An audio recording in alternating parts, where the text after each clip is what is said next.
Hello and welcome to the 3 Points of Articulation podcast, the bone crunching sessions. The forbidden door of podcasting has been blasted wide open. And who's walked through? Who's the forbidden whore, shall we say? It's Pablo. How are you doing, Pablo? I'm definitely a whore. Yeah, I'll do anything for money. Well, I didn't want to. I'm not paying you, but I didn't. I didn't know how to introduce you. Many fingers and many pies, which we'll cover during this. So, do I go with Pablo from BBG? Which, by the way, don't misspell that when you're googling it. Or do you go for Pablo from the Chella Toys podcast? Do we have Pablo from Chella Toys customer service, which we'll be covering soon as well? Good Or lord. just go with Pablo? What do we go with? Yeah, Pablo's fine. It's kind of weird because I go by the name Pablo Melons on Facebook, but my band was called Toxic Melons, and my personal profile back in the day was called Toxic Melons, and then Facebook was like, "That's not your name." But this was before you had to scan your passport and all that kind of thing. So what it said was you can only go by a nickname if you're best known by it. And the example they gave was Lady Gaga. And I was like, well, I guess I am kind of best known as Pablo Melons now. A lot of people don't know my real name, which, for purposes of kayfabe, we'll just go by Pablo Melons. But yeah, that's why. That's the only reason. Just because the band was called Toxic Melons, and I am Pablo Melons. The life of Pablo. Well, it's not many because I was thinking about other famous Pablos. Picasso, Yeah, Escobar. the only two I could think was and the album from Kanye West. All three of them Pablo Honey.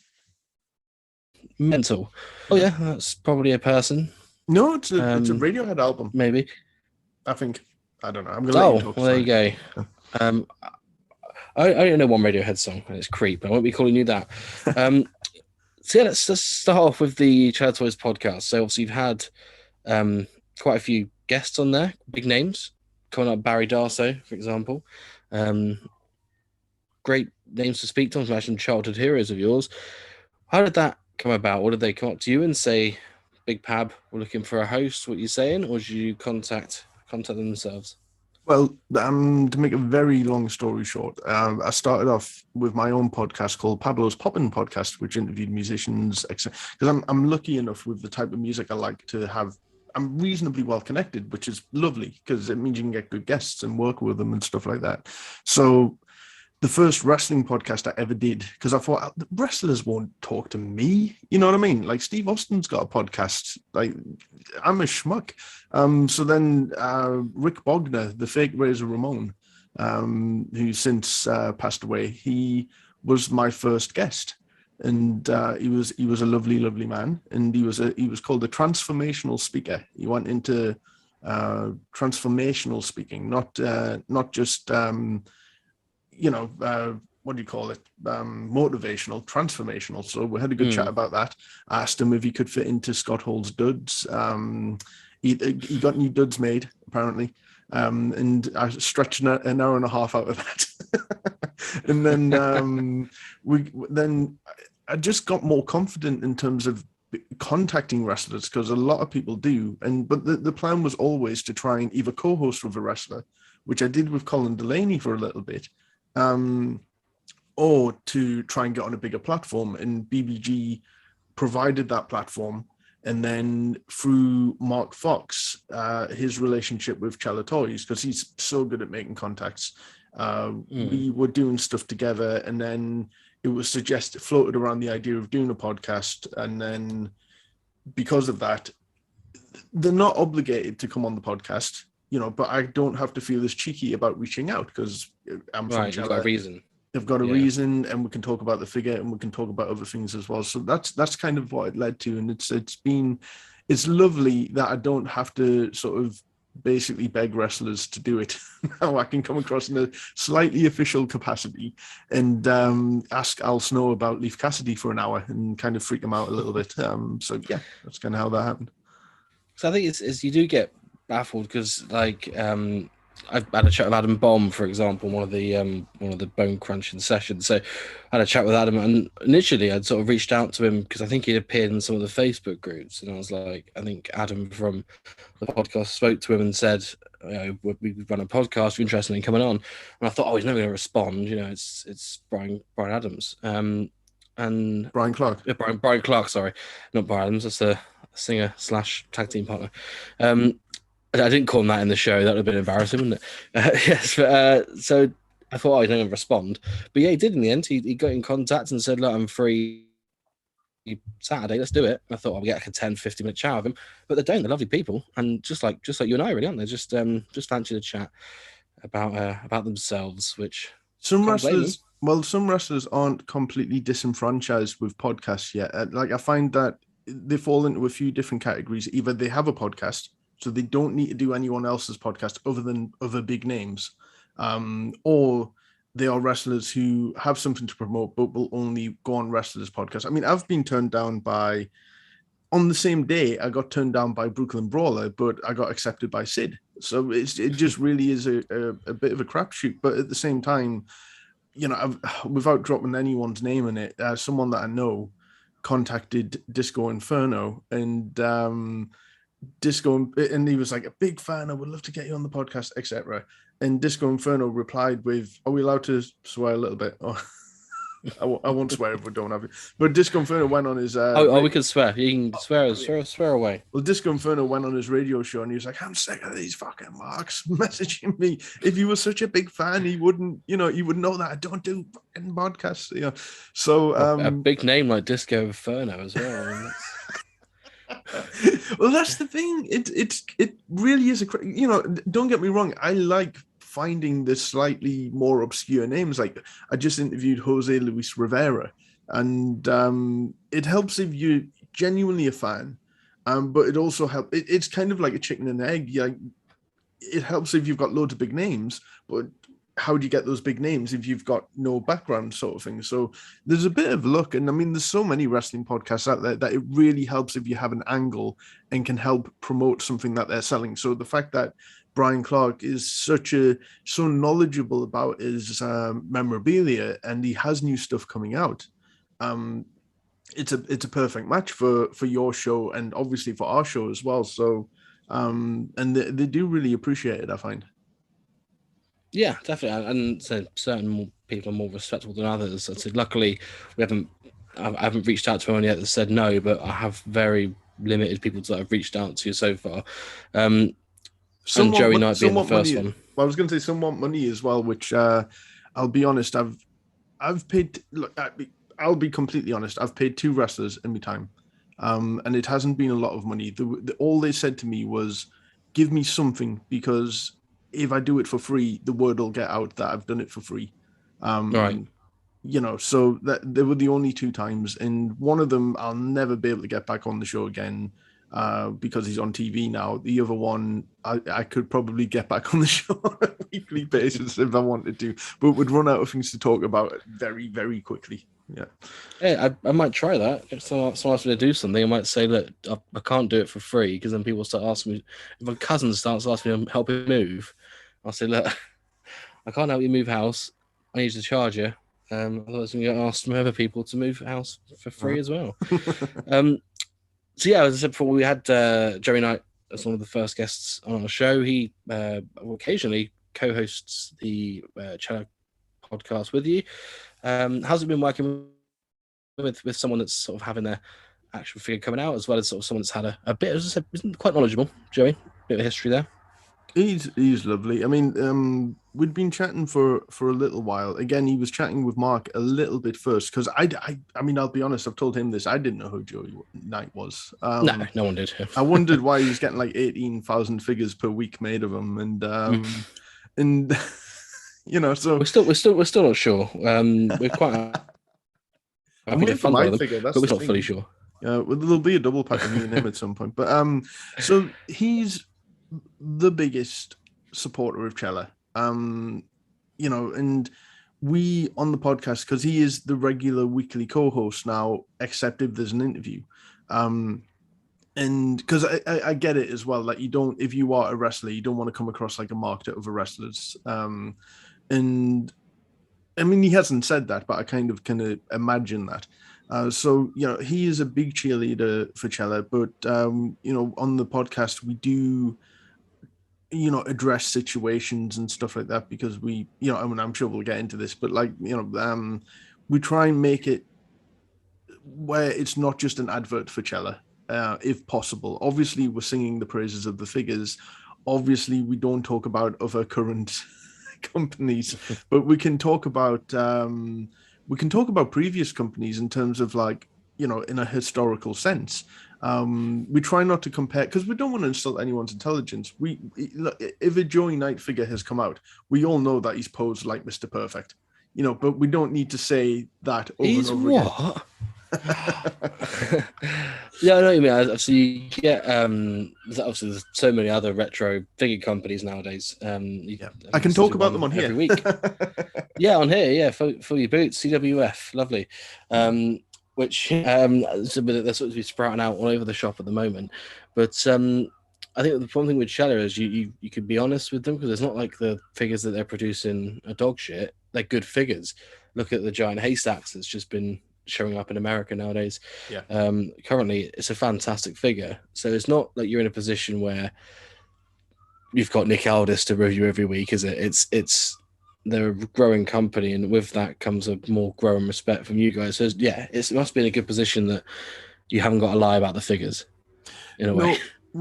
I don't think we do. I think if, you know, and I'll be honest about this, and I've talked to Charles about this, if there's a criticism, it can be hard to stick to dates sometimes, because 100%. there are other factors. But you know, the company in America, ZST, I find that the customer base like don't understand sometimes that like a figure can take up to a year to make from announcement. And by the time that figures come out, people can forget that that figure even was announced and stuff like that. But I mean, that's literally every company. Mattel do it once a year. They're doing it next week, you know, and those figures won't be out for another year. They don't put them up for pre-order as immediately as other companies. But it's I don't know the financial situation of other companies. Maybe they have to put them up for pre-order to cover the costs. Who knows? I try to be as like honest as possible, but I don't know the entire situation with Chella. I mean, I can imagine the amount of plates that Charles is spinning. Bear in mind, it's not just one line of figures either, but you're also dealing with wrestlers who, you know, are anxious to see their product as well. He's dealing with new signings.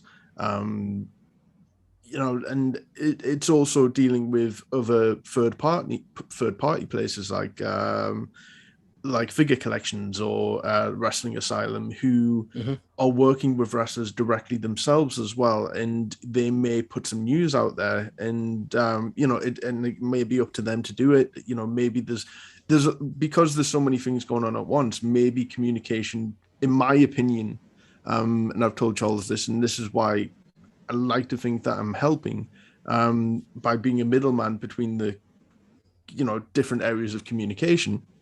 I think I'm trying to make things smoother, basically, because again, Charles has a lot going on, and he put a statement out there that he's looking after his dad, who's like very, very ill, and that wasn't looking for sympathy, but I just feel that the fact that the fact that he was honest, I think, went down pretty well as well. He doesn't owe anyone an explanation, but I can understand if someone's made a £300 order and the wondering where things are, especially if it's a return or whatever.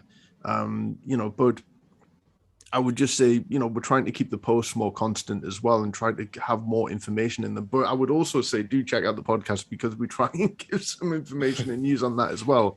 Unless Cardona's lot break some news first because they've got a much bigger audience. Not that I get slightly frustrated about that sometimes, but there's certain times where wrestlers will just break stuff off their own back, like Mo posted his before we made an official announcement. It was in the magazine, wasn't it? Was it in a magazine? It was just on his Instagram, and I nearly came out of me ear, you know what I mean? Because I was just like, you know, so we had to get something written up pretty quickly. I think Mo was just bored one night and he was just like, right, what can I do? And yeah, what shit can I cause? So yeah. Anyway, so and the thing is, I'm way low down on the totem pole to, you know, be stressing too much at the moment. I'm here to help Charles, and I'd like to think, you know, and we're all here to help Charles. It really is a team effort as well. It's helping Chella And I think the other stores would say this not because they feel obligated to say it, it's because they really are. And like I say, it is a lot of plates being spun at the same time, and I couldn't do it. Put it that way, like especially with a full-time job as well. Yeah, it's a lot of work. Exactly. Yeah, I think that's obviously anything that China have been criticised for in the past, whether it be the figures themselves or, as you said before, the customer service. It's been fixed. It's been fixed almost instantly. Look at the Dynamite Kid head, where people said, "Oh, it's too small" or whatever. Been fixed. Customer service issues been fixed. It's Nick getting Aldis there. in general. Yeah. Exactly. So it's baby steps, but it is listening to the customer base, which they're doing 1,000 times better than majority of other companies are doing. So, and you can't fault them on that, really, can you? Well, I would say as well that, and this is worth saying because it hasn't been officially put out there yet, but what we're going to do, because the Instagram inbox is open, but we are specifically going to keep that for business inquiries, whereas the customer services email address will be for customers. And, Charles and others who are helping with that are answering those emails. I've seen it. Like, I have access to the inbox. Like, the emails are getting replied to. And it's not as many as you'd think. You know what I mean? Yeah, it's a lot of. There's a couple of angry name calling emails, but it's really not a lot. But I think every company, it's how you deal with it basically. And I think Chella is very good at dealing with it and being polite and hopefully keeping a dialogue open. But at the same time, there's only so many times you can be called the worst things in the world before before the emails stop getting answered. It's just it's one of those. That's about as far as I can go into with that. But it's just the figure collecting community. They are patient and lovely, but there's an understandable impatience because people want to have the stuff, and it is a letdown if Adam Bomb cards start messing up and stuff like that. And I would like to think that those are being addressed, but I don't know the numbers of how many of those cards got messed up. Some people are probably okay with it and want it loose anyway. But I know that, it's also a case of waiting for the next shipment of Adam Bombs to come in before they can get mailed out as well. And, Chella up, I don't know, but I mean, that can't be cheap to replace all these figures. I don't know what's happening with all these loose Adam Bomb figures now, because the figures are fine. That's the thing. Yeah, I mean, I got mine. Mine arrived in the post. Obviously, I had fallen off the bubble, but Yeah. I figured that Chella are getting more Adam Bombs in and looking at the what they put out. So I just sold mine as a loose for the same price as what I paid for the mock one, and then I was going to buy another one if Chella put another one on the website. It just saves them paying lots of postage for something that could be rectified. That's the cool thing. Like the figures seem to have either maintained their value or risen in value, which is lovely to see. And I mean, I don't think things are being made limited edition on purpose. I mean, Joey would tell you this. It just costs. Like, you can't make 20,000 Joey figures in one outfit. That's just financially irresponsible. No, I mean, he'd rather have 20,000 different variants with one figure of each. But he doesn't have many of them, though. He tells me every week, he's like, I don't have any of these. Well, I reached out to him because obviously when ours got made, I said, that's like, we put one aside for you. And he said, no, it's all right. And I was like, suit yourself, kid. But it's a figure of you. But yeah, I think also with the variants and so on, it's 100 per one. So I'm guessing you have to put a minimum order in. So 500, I'm guessing, is the minimum. You could break that down however you wish to. So by having 5 variants of 100, that just makes it easier than having 2 variants of 250, which potentially you might be able to sell that much of. So the variants and stuff, it makes complete business sense for it. It's fun for people to go around collecting them. Not as fun when your PayPal crashes, but we all have fun in general, don't we? But yeah, so on the whole, I think at the moment you can't fault Chella, and we'll continue to be Chella leaders. I like that works. You can make that. Sort of. The attempt was there, wasn't it? I've put the tip in for it. You can do the rest. So yeah, move on to obviously you guys obviously the BBG. So on the whole, is it more of like an umbrella company, and you fit under that, or how does that work? It is an umbrella. They do, I believe, 5 to 7 shows a week. Currently, my other show, Turnchuckle, which is interviewing wrestlers, and it's been everyone from Todd Pettingill to Psycho Sid to Ahmed Johnson to Princess Victoria to Brian Pillman Jr. I mean, it's kind of, I'm trying to find people that I want to interview. I don't think there's been a wrestler that I not wanted to like actively interview, because I love all wrestlers. You know, it's just it's been fun to interview new wrestlers, of which I'm not overly knowledgeable on, but those new wrestlers are Brian Pillman Jr. or second generation names of, you know. But then I interviewed Effie as well. Effie was amazing, and it was getting in there at the right time, because I don't think Effie would probably do an interview for free anymore, put it that way. But yeah, so the BBG thing, I mean, it covers everything from British wrestling currently to reviewing Raw, SmackDown, you know, all the things that you'd kind of imagine that a podcast network would do. But I'm very stuck in my own little bubble of interviewing old wrestlers or doing merch reviews as well, and or watch-alongs and stuff like that. But the BBG thing, along with Turnchuckle, are all on the Chella podcast and Turnchuckle are all under the BBG banner. And we've worked with For the Love of Wrestling as well. We did their official podcast for a little bit, and we were able to interview Lanny Poffo, and Fred Ottman, and Georgia Smith, Bulldog's daughter. So that was kind of fun, but sadly that wasn't. COVID messed up a lot of things, and you know, it's one of those. What COVID? What's that? Yeah, because I think with that we also went to Love of Wrestling as well, and I think they had their own sort of like a podcast in the middle of the ring where they spoke to a lot of the guests as well, and sort of had a lot of interesting stories and so on that we watched.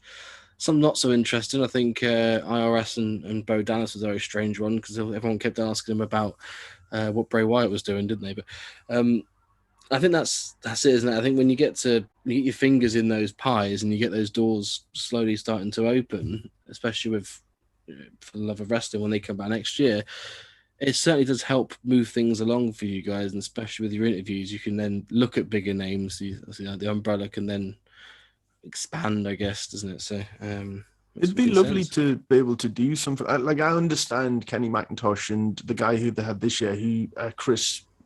Terrible, I've forgotten his surname, but he's done the circuit for years. And Kenny McIntosh was Kenny McIntosh. You know, I'm not at that level in terms of like listenership or fame or anything.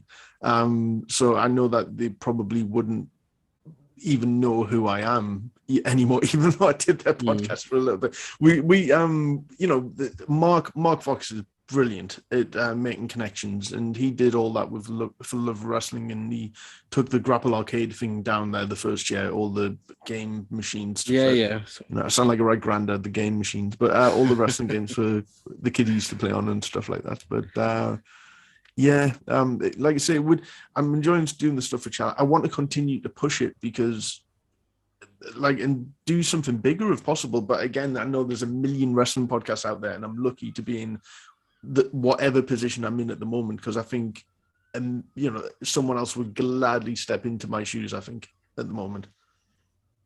If you're listening, Charles, I'm available.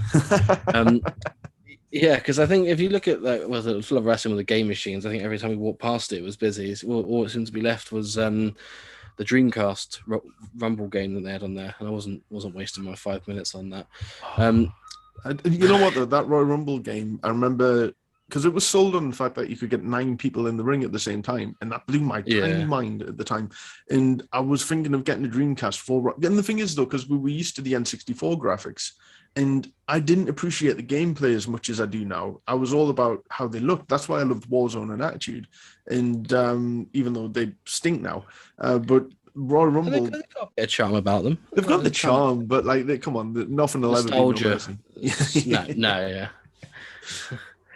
But yeah, the Rumble game, I think, you can fit 9 people in the ring, but for a game called Royal Rumble, it had, 15, maybe less than that characters on it? It wasn't many, no. And I think remember once I was playing and it had like 3 Rikishis in the ring at the same time, and it's like, The lights come would on. go out randomly, and then you'd end up backstage for no reason. And then the lights would go out again, then you'd end up back. There is an arcade version of that I would kind of like to have a go on, but 9 in the ring was messy, and there's probably a reason why that hasn't been done since. No, I think China did it. Oh, really? Yeah. Okay. The wrestler China in one of her adult films.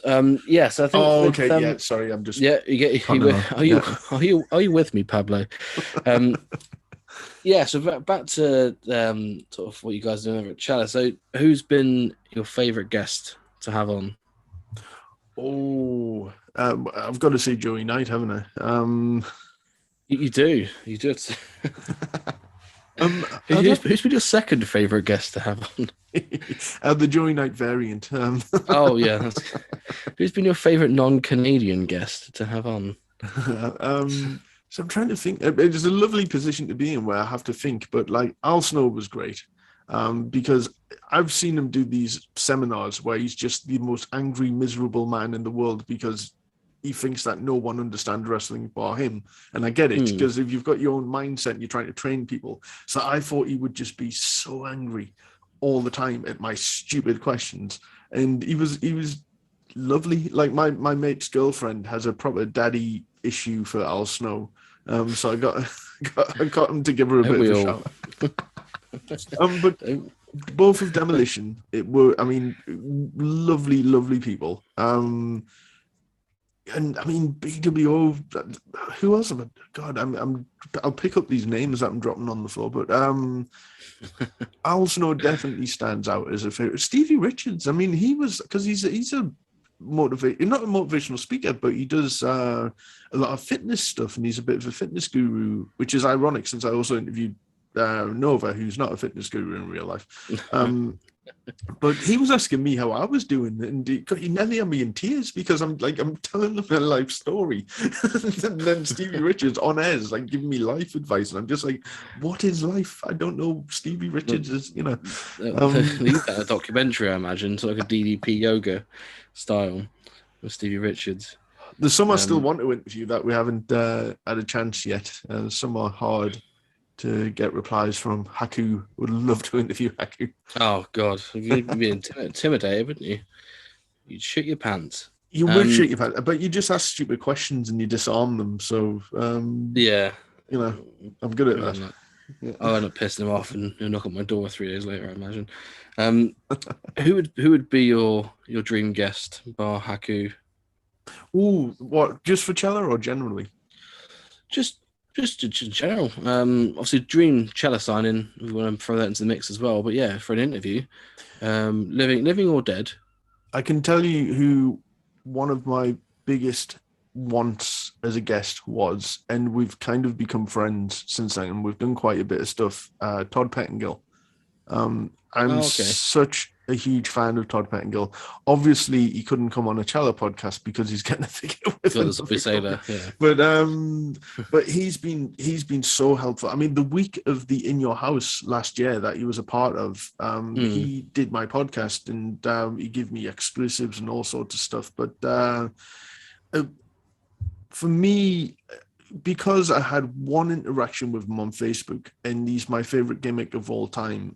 Matt Bourne is Doink the Clown, and I've got a little Doink shrine over in the corner. I'll show you in a bit. But he would have been wonderful. But yeah, Todd's given me so much of his time. I mean, that first interview I ever did with him, I asked him all the questions. I would not let him hang up because I was just like. And he was so polite as well. And he did it from his old radio studio, WPLJ, which is where he hosted Blast Off, which is a show that no one remembers. But like I marked out over that. And he was great. So, but Matt Bourne would be definitely up there. So it's not off. I think it was WrestleMania 1. Matt Bourne was on. Was it? He was on. He faced Ricky Steamboat. He was fresh off his run in. I think he hadn't started his Mid-South run at that point. I think he was just about to go to Mid-South with the Rat Pack, and then he had his Big Josh with the dancing bears and everything. Good stuff. And Chella, I keep saying to Charles, Charles, all lovely stuff. I keep saying to Charles, like, can you sign Matt Bourne, please, so we can have a big Josh figure with dancing bears? And I would put Chella out of business immediately if you listen to some of my ideas. But yeah, I remember the night he passed away, and I was quite upset about that, because it's one of those, without going into death and stuff, but with like us liking old wrestling, it's just God. It's depressing. Yeah, I know. It's because people don't understand it, do they? So, like, say if Touchwood doesn't happen, but say if Stevie Nicks dies tonight, people will be upset, but it's really not different, because you're not going to have like your childhood invested in them like it would do when like Razor or Scott Hall passed away or something like that. It's completely different, isn't it? Because they're sort of superheroes, you don't expect it. There's a couple I cried over. Roddy Piper, I cried.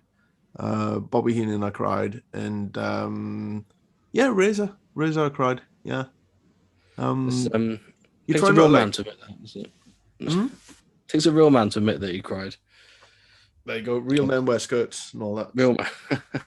I think there's some like stick in your main mind, isn't there? Like Benoit and Guerrero and stuff. But let's not turn this too morbid. So dream guest for you would have been Matt Bourne. How about dream for Chella? If someone said to you, look, you get free range at Chella, you can pick anyone from history to give it a damn good bloody good go. Who are you going with? The thing is, as well, at this point, no one seems out of the question, because everyone is getting signed to every company. Well, look at Eddie. Eddie Guerrero. That was just a massive shock. One of the times at Footlow, and I genuinely keep forgetting some of the names that Chella signs. You've just mentioned Eddie. I completely forgot about that. We're going to do a show on Eddie at some point. We're going to have to. But when Mo was announced, besides the fact that he's an Orange Card original, it's Mo. You know what I mean? That's amazing to me. I interviewed Oscar once, and he started in his house, and then through the interview, he's like, "I got to go to the store, man." And I was just like, "Okay, do you want me to stop?" And he's like, "No, we'll keep chatting." So he's like in the car, and then he's like picking up Twinkies and all sorts of stuff in the store and asking how much they are. So that was a fun interview. But anyway, mission, wasn't he? He was on a mission. Sorry, I know I ramble. Dream signing.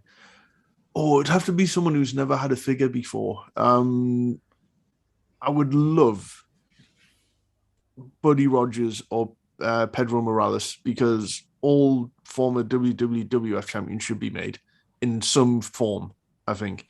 But at the same time, I would love Max Moon and Damien Demento, because 1993 is my year completely. I mean, look at that company that's making the resin statues. They're doing an Aldo Montoya. I can't remember the name of them, but I saw it today. Oh, if you think I'm not going to have that in my wall, it's I'm very, very excited. I like a whole range of stuff, but I think it's important that, I love that. I'm terrible with names, but that company that's making all the legends like Lou Fez and stuff, I think the possibilities with them is it makes up for when Jax took over the TNA license and they had the NWA license for a little bit, and they were going to do all sorts of names. And then sadly, a lot of them either got scrapped or just never happened. So, this new company is Powertown. Yes, they're doing exciting things. There's something for everyone, which is great. So hopefully they get around to, if Chella don't get around to those kind of names. I think Chella probably may not do those names. I think they do think about like more kind of newer. When I say newer, I mean past 30 years, which is still new to me, really. I don't think they would go into like the 70s and 60s and stuff like that. No, which I think you got to think the majority of collectors are going to be buying for nostalgia reasons. So the style of figures mixed in with people that they recognize and they know. So 60s and 70s, the stuff like throw names out there like Luthez, prime example. They're not going to be crazy over it. It'd be nice because he's quite a legend of the game, but it's not going to be like the French Angel. That, I was going to say, I mean, that figure did well, didn't it? It seems like everyone wants to buy everything at the moment. What financial crisis? That's what the problem is. Everyone's just buying up Chellas, but to keep them warm at night. But yeah, I think with a lot of what people are doing nowadays is figures that need to have a retro are being made, and the Power Town apparently have 200 names signed up, Yeah. which is crazy. But it means that I mean, everyone's going to get one. I'm assuming they're going to go into names like, I don't know, Mildred Burke and Ed Strangler Lewis, like all the Judy names. Bagwell, yeah. Well, all the names, if you look at like the legacy wing of the Hall of Fame, you're like Haystacks Calhoun, probably Tony Gurria. He's not in any Hall of Fame yet, and he's still alive, which is a disgrace that he's not in. But all those. I thought it says a disgrace he's still alive. Then Butcher, who listens to this. But yeah, they're like Mad Dog Vachon. I mean, Luna's getting a figure through Chella, and if you don't think I've been like, can you do Mad Dog? Can you do Paul? And usually not with these, but sometimes when I do ask a name, you get a winky face, or sometimes you get like a ... or maybe I'm getting worked. But I wish I could tell you some of the things that Chella have got planned, but there's an NDA. But I promise you, there's across all of the lines. There's names that you probably wouldn't even think possible. It's very exciting. I think the one thing that I'd like to see Chella do, I'd like to see Chella have a go at Owen Hart. I think we've mentioned it before, so that's like a dream figure. But with AEW not looking at releasing any form of retros anytime soon, I think we were robbed of like a King of Hearts Owen Hart. And I think that would be a good one for Chad to ever go out, because think of all the things you can do and the variants, because people will buy the variants. So that would be for me the dream for Chad to get. I mean, I've not been told anything. I'm assuming their deal is exclusively AEW at this point. I'm assuming. I wouldn't know, but yeah, you'd assume so. It'll be interesting to see what they do with Owen Hart, because I'm not against them doing the sort of Calgary attire. That isn't it's not his best known attire, but with that North American title and everything, it's a nice tribute figure, the ringside one. I'm hoping, because he was on that Legends of Wrestling game, and he had his King of Hearts gear. What a game that was. Probably. But yeah, with the, I think we spoke about before, the attires of the wrestlers are not exclusive to WWE. Just certain logos are and certain names. So if they wanted to do a similar one to the King of Hearts, they could certainly do that. I think Pro Wrestling Tees have had a few T-shirts that have been very similar to it as well. So WWE do not own the images for it; they've just own certain logos and stuff. I guess the Slammy Awards and stuff like that on the trunks. Yeah. Because I chatted with a guy called Rob Klein, who, he's done stuff with Marvel and DC and everyone, but he designed. Think of any wrestler in the 90s, early to mid 90s, who had a logo on their gear, like Adam Bomb, like 1-2-3 Kid, etc. He designed those, and he works with Brian Clark currently on a range of products, because you've seen on his eBay store they've redone the footballs and stuff. I think it has come up in conversations. I think is he based in Northern Ireland or somewhere? No, he's American. I think it's been to someone in Northern Ireland also. I think he does the designing, but then some other guy comes up with the logos, and the imagery. But so I'm guessing the logos that you see from the old sticker packets and stuff, they're all from him. A lot of them are. He tells a great story about the the King of the Ring 93, where Jerry Lawler breaks the scepter and throws a bit of it into the crowd. He designed the scepter, but he designed the ball bit on top of all these gems in it and stuff like that, and it was made out of like basically not much more than foam and paper mache. And he liked to sometimes take some of the props that he made home with him and just keep them. And Jerry Lawler, once it breaks, he throws it into the crowd, killing kayfabe, because whoever caught it will have crunched in the hand. But he was gutted about that happened. But was that the one that Jerry Lawler apparently did too hard or something, didn't he? He did it too hard. I think it was meant to break. That's the thing, but it was also not meant to be thrown in the audience. But this Rob Klein, all those posters from the early 90s, the merchandise posters like Ric Flair, LOD in front of the alley and all that kind of stuff. He designed those kind of things, and he's those kind of people are fascinating to talk to. I find, like the marketing people and the photographers and all that, because they give you a lot of insight on merchandise which is always fun. And I think those people as well, they tend to not overly care about stories. If they see Shawn Michaels taking a shit, they'll tell you. You know, they're not out to protect themselves, are they? But I think that's one of the beauties of speaking to the smaller guy, should we say, on it. Absolutely. And the thing is, I like to think I'm okay at finding those who haven't been interviewed that many times. I mean, everyone's probably been interviewed to a point now, but there's always more niche avenues to go down sometimes. Like I do a lot of stuff for Brian Solomon, and who writes for Inside the Ropes, and he wrote for WWF magazine, and he worked in the office. So like on his podcast, he's been interviewing like marketing people and stuff like that. And I was just like, you know, do you want to send them my way? And he's done it a couple of times.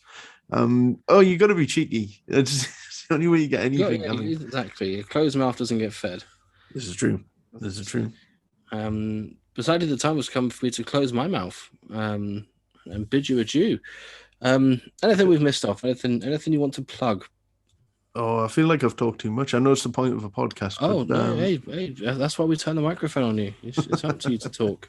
Well, this year, funnily enough, it's the 30th year of me being a fan of wrestling. So, like, and there's a picture of me with a WCW ring, a Ric Flair, Non Anderson, and Boss Man and Undertaker. They were the first things I ever had. We had a shop called Winners. I don't know if you had Winners down where you are. No. Woolworths. Well, they got in all the UK exclusives and stuff, and I didn't know. You know what I mean? It was just interesting that I got two different Rick Steiners because they were cheaper and more affordable and more readily available than Hasbro's at the time. But yeah, so I mean that again, another complete. This is why my podcast go on for about like 4 hours per time. But so yeah, in terms of plugging stuff, I mean, obviously BBG Wrestling. Do check out if you want. I am Turnchuckle on Instagram, where I talk at length about various bits of my collection and stuff like that. Because Instagram, I know it's more about photographs and not much, just a short description, because that's what people want to see. But I kind of do a photograph and then I do like a dissertation underneath it that no one reads. I get that, but it's just more for my, I like talking about the stuff. And yeah, like you say, the BBG podcast, the Chella podcast, we've interviewed Barry Darso. We've got Brian Blair coming. No, we've got Jim Brunzell coming up. Because Brian Blessed then. Brian Blair, yeah, not Brian Blessed. Flash going to live. Yeah, so on your podcast, I think I listen to an Apple podcast. Sorry, so you just type in BBG Wrestling, and it pops up on there. You got your little picture with the. Find it on all good podcast providers. Don't bother with the shit ones. You're very kind. Yeah, I'm terrible at telling. I don't even tell people at the end of my podcast where you can find the stuff. No wonder not enough people. Listen, I'll give like a really good bit of Chella news on it, and like no one will know about it for ages. I mean, I think I've mentioned, and this might have passed a few people by, but when Charles got interviewed for Inside the Ropes, which myself and Mark Fox are now contributors towards, which is fun. He mentioned that there's going to be a furry pants antlers barbarian at some point. And when Bill Eadie was on my show, he mentioned that there was going to be some Mass Superstar stuff. I don't know what, but and also Joey's partner, the Sexy Monkey, is also getting a Chella figure as well. So we're sometimes, it's kind of fun. It's funny because like we'll do a podcast, then the next day a ton of new news will come out, and I'm like, we could have been told that like a day before. But as is life, so, but luckily me and Joey never shut up. So hopefully, besides any news that we can give, hopefully it's an entertaining podcast, as is yours. Yes. And I love the t-shirt, and I want one. Well, this is not for sale, unfortunately. But if I do make my own merch one day, I'll send you one for free. There we go. Oh, take care of the Husky fan. I'm a double XL. Oh, join the club. Well, I'll wear extra large because you can't see below here. So pretend I'm hench. Just find Turnchuck on Instagram. Just get in contact with Pablo if you want to find anything else. But all in all, enjoy the Cheddar podcast, as I'm sure many other people do. listen to the interviews, buy the figures, and just Buy them. send them good all. vibes. Yeah, plaster your wall with 100 Big Daddy figures. I was going to do that anyway, to be honest. So, but yeah, Pablo, thank you for your time. Thank you very much. I've really, really, really enjoyed it.